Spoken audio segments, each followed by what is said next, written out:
Good evening. এই দিনটি ছিল 26শে জানুয়ারি। 26শে জানুয়ারি একটা স্করপিও ভাড়া করে আমরা 3 জনের ফ্যামিলি মিলে বেরিয়ে পড়েছিলাম এক জায়গার উদ্দেশ্যে।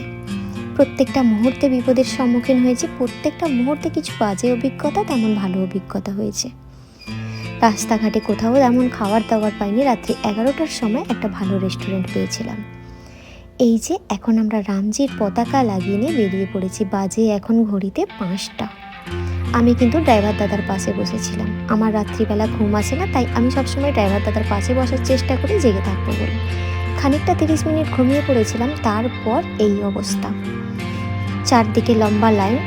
ড্রাইভার দাদাও খুব একটা ভালো পাইনি, কিছুক্ষণ ছাড়া ছাড়া ঘুম পাচ্ছিল, ঘুমিয়ে পড়ছিল। খুব ভয় পাচ্ছিলাম। গাড়ির ভিতর সবাই যেমন ভয়ে ছিলাম, তেমনই এবার থেকে কোথাও গেলে বুঝে শুনে বেরোতে হবে।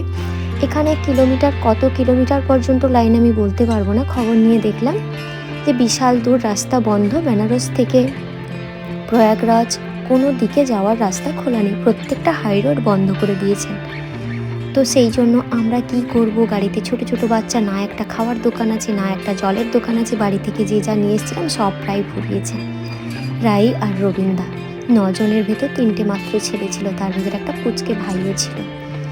রাই রবীন্দা দুজন মিলে কোনো রকমভাবে একটা গাড়ি ঠিক করেছে। একটা গাড়ি নয়, 2টো গাড়ি। তাও আবার কোনো গাড়ি পাওয়া যায়নি। অনেক রিকোয়েস্ট করার পরে 2টো আমরা টোটো পেয়েছিলাম। ওই টোটোতে করে যাওয়ার জন্য আমরা এখন রওনা দিচ্ছি। প্রত্যেকটা মালপত্র নিয়ে সবাই মিলে মাঝ রাস্তায় গাড়িতে ছেড়ে আমরা বেরিয়ে যাচ্ছি। জানি না, কিছুটা যাওয়ার পর শুনছি সেখানেও নাকি বন্ধ করে দিলে আমাদের 20 কিলোমিটার হাঁটতে হবে। সাথে মিনিমাম 9 জনের 18টা লাগেজ আছে, সাথে ছোট ছোট বাচ্চা 2 জন আছে। যা হয় এই পরিস্থিতির মাঝে আমরা বেরিয়েছিলাম। এই অভিজ্ঞতা এর আগে আমরা অনেকবার বেড়াতে গেছি সবাই মিলে, কিন্তু কোনোদিন এই রকম বাজে অভিজ্ঞতা আমাদের হয়নি। অনেক কষ্ট হয়েছে, কিন্তু হ্যাঁ, আলটিমেট কিছু না কিছু আমাদের ব্যবস্থা হয়েছে। রাস্তার এই পারে একটা অটো, ওই পারে একটা অটো।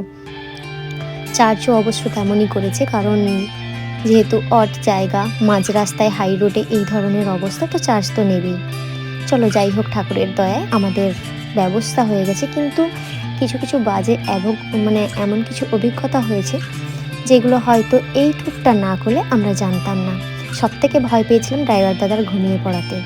আমরা কিন্তু 5:30টা থেকে প্রায় 10টা পর্যন্ত জ্যামে চুপচাপ বসেছিলাম, কোনোভাবে গাড়ি ব্যবস্থা করতে পারছিলাম না। এখন আমরা প্রথমে ভাবলাম যে বেনারস শহরে যাই, এখন কিন্তু আমরা বেনারসের দিকেই যাচ্ছি।